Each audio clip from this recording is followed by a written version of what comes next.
Sedang viral di media sosial seorang anggota polisi Bribda Deka tewas di kamarnya pada Jumat 31 Maret 2023. Anggota Ditsamapta Polda Banten itu ternyata mengakhiri hidupnya memakai senjata api laras panjang.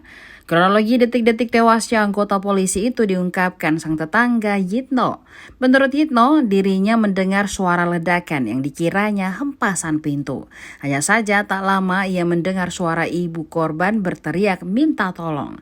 Yitno pun mengaku terkejut melihat korban tergeletak dan tak berdaya. Hal senada juga disampaikan oleh Ibu Bribka Deka inisial M.